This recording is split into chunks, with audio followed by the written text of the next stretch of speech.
Hi hello నమస్తే అండి, నేను శారదని. అందరికీ కూడా భోగి పండుగ శుభాకాంక్షలు అండి. భోగి ఎందుకు చేసుకుంటాము మనందరికీ తెలుసు కదండి. అసలు సంక్రాంతి అంటేనే మనం 3 రోజులు ఘనంగా చేసుకునేటువంటి సెలబ్రేషన్స్ అండి. భోగి పండుగ రోజు మనకి సకల భోగ భాగ్యాలు కలగాలని ఆ భగవంతుడు భోగి పంటను మనము తెచ్చుకుంటాం కాబట్టి, భోగి పంట అంటే అండి కొత్త కొత్త ధాన్యాలు ఇంటికి వస్తూ ఉంటాయి కదా. రైతు ఎంతో కష్టపడితే సంవత్సరం మొత్తం కష్టపడి పంట పండించి ఇంటికి తెచ్చుకొని విశ్రాంతి తీసుకుంటాడండి. ఆ విశ్రాంతికి ఒక సెలబ్రేషన్ రూపంలో, పండగ రూపంలో చేసుకుంటూ ఉంటారండి. ఈ పండగ ఎస్పెషల్లీ చెప్పాలంటే రైతుల పండగనే చెప్పచ్చండి. భోగి అంటే ఉత్తరాయణము, మకరము, దక్షిణాయనం 2 ఉంటాయి కదండి. ఉత్తరాయణంలో నుంచి దక్షిణాయనంలోనికి వెళ్తూ ఉంటుంది, దక్షిణాయనం నుంచి ఉత్తరాయణానికి వెళ్తూ ఉంటుంది కదండి. సూర్య భగవానుడు మకర రాశిలోనికి వెళ్ళే మొదటి రోజు భోగి పండుగను సెలబ్రేషన్ చేసుకుంటాం. ఈ ప్రపంచానికంతా వెలిగిస్తున్నది సూర్య భగవానుడే కదండి. అన్ని దేవుళ్ళ కంటే చాలా గొప్ప దేవుడుగా సూర్య భగవాన్ని ఆరాధిస్తూ ఉంటామండి.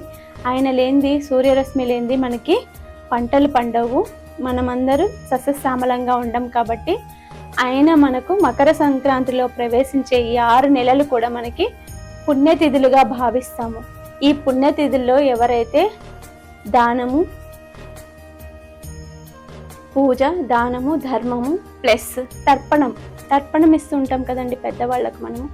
ఇవన్నీ ఎవరైతే చేస్తారో వాళ్ళు సకల భోగ భాగ్యాలు అనుభవిస్తారు, వాళ్ళ వంశం అనేది బాగా అభివృద్ధి జరుగుతుంది అని మనం భోగి పండుగను చేసుకుంటాం.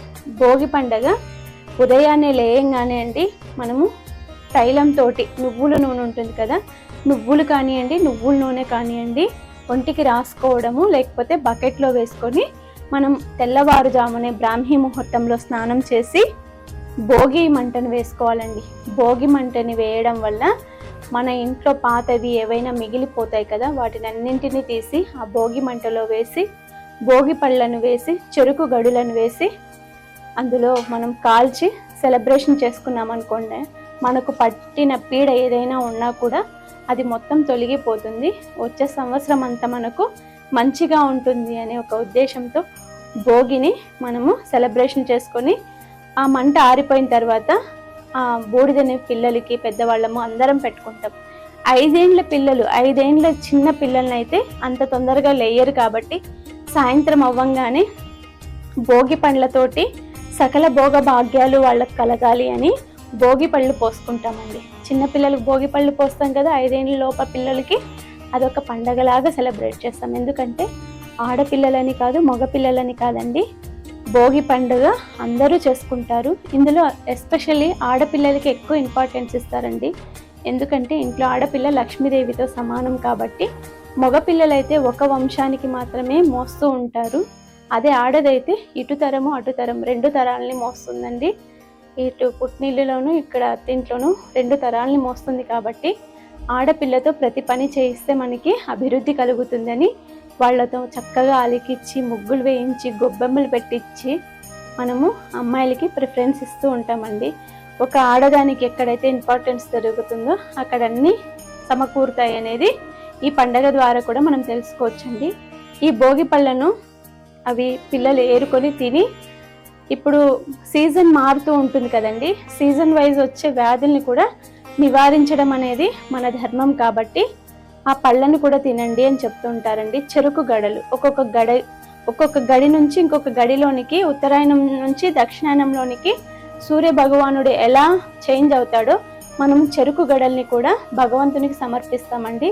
ఆ రోజు పొంగల్ అని అంటుంటాం కదా, మనం ఏదైనా సూర్య భగవానికి తెల్లవారుజామునే చక్కెర పొంగల్ కానీ, బెల్లం పొంగల్ కానీ చేసుకొని సూర్య భగవానుడి వైపు చూస్తూ పాలు, బెల్లము, అన్నము అన్నీ కలిపి పొంగిస్తామండి. ఆ పొంగు ఎలా వస్తుందో మన జీవితంలో కూడా, మన జీవితాలు కూడా అలా పొంగాలని భగవంతుడు కోరుకుంటూ భోగి పండుగను సెలబ్రేషన్ చేసుకుంటూ ఉంటామండి. లక్ష్మీదేవి ఆ రోజు, భోగి రోజు మనము జస్ట్ పాయసం మాత్రమే వండుకొని అందరం తీపన్నం తినాలి అనే ఒక ఉద్దేశంతో సూర్య భగవానికి ఫస్ట్ పొంగల్ సమర్పించిన తర్వాత దాన్ని మనం అందరం కూడా ప్రసాదంగా తీసుకుంటామండి. మొదటి రోజు భోగి పండుగను చేసుకునే ముందు చాలా మంది అండి నదీ స్నానాలు చేస్తారు. గంగా, యమున నదీ స్నానాలు చాలా చాలా పవిత్రమైనటువంటివండి. మనం అందరము వెళ్ళి గంగా, యమున నదీ స్నానాల్లో సంగమ స్నానం చేయలేం కాబట్టి అందరికీ కుదురుతుంది, కొంతమందికి కుదరదు. చాలా మంది వెళ్తూ ఉంటారండి, తీర్థయాత్రలాగా వెళ్ళి గంగా, యమున నదీ స్నానాలు చేసి వస్తారు. కొంతమంది కుదిరిన వాళ్ళు బకెట్ నీళ్ళనే మనము గంగా, యమున నదీ స్నానాలుగా భావించి గంగేచ యమునేచ నది గోదావరి సరస్వతి అనే ఒక సంకల్పంతో ఆ నీటిని ముట్టుకొని మనం అందులో నువ్వుల నూనెని కానీ వంటికి రాసుకొని అభ్యంగన స్నానం చేసి మన పూజ విధి విధానాలన్నీ చేస్తామండి. ఆ రోజు మనకి కుదిరితే దాన ధర్మాలు కూడా చేయమని చెప్తారండి. దానం చేయడం వల్ల మనకున్న సంపదను ఇతరులకు పంచడం వల్ల ఇతరులు కూడా అది మనల్ని తీసుకొని మనల్ని దీవిస్తారు. మన ఇంటి దగ్గర ఈ 3 రోజులు ఎవరు వచ్చినా కూడా లేదు అని వెనక్కి పంపించకూడదండి. ఎందుకో తెలుసు, ఈ 3 రోజులు కూడా బసవన్నలు వస్తారు, గోవుల్ని తీసుకొని వస్తుంటారు, మన ఇంటి దగ్గరికి భిక్షాటనకి వస్తుంటారు, హరిదాసులు వస్తుంటారు.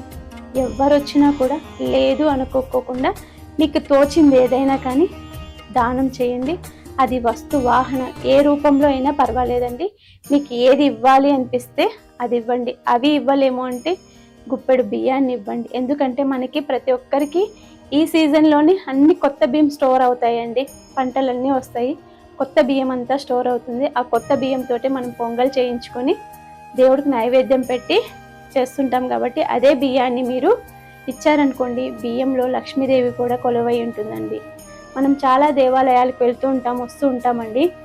బియ్యము నానబెట్టి భగవంతునికి అభిషేకం లాగా కూడా ఇస్తారు. శివయ్యకు కూడా బియ్యంతో అభిషేకం చేస్తారు. చాలా చాలా కర్ణాటక లాంటి ప్లేసెస్కి వెళ్ళాము అనుకోండి, మనము ఈ కల్చర్ చూడొచ్చు. మన వైపు కొంచెం తక్కువగా అనిపిస్తుంది కానీ అటువైపు చాలా ఎక్కువ బియ్యంతోనే వాళ్ళు మొక్కుబళ్ళన్నీ చేయించుకుంటారండి. ఒక ఆడపిల్లకు వడి బియ్యంలో కూడా బియ్యం పోసే వడి బియ్యం ఇస్తారండి. బియ్యానికంతా లక్ష్మీ కటాక్షం ఉందండి.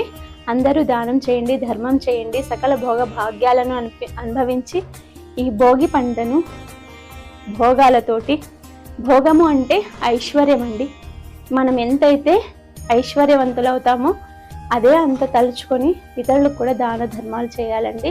ఇది మన సంస్కారం కాబట్టి, మన సంస్కృతి కాబట్టి, ఆ సంస్కృతిలో మనము ఉన్నాం కాబట్టి ఈ 3 రోజులు బాగా సెలబ్రేట్ చేసుకొని సస్యశ్యామలంగా ఉండాలండి. ఇది రైతుల పండగే కాదండి, మనందరము సెలబ్రేషన్ చేసుకుంటాం. చిన్న పెద్ద అనే తేడా లేకోకుండా పతంగులు ఎగరేసుకుంటూ చాలా సంతోషంగా అంటే చాలా సంతోషంగా ఉంటాము. కానీ చాలా జాగ్రత్తగా ఉండండి.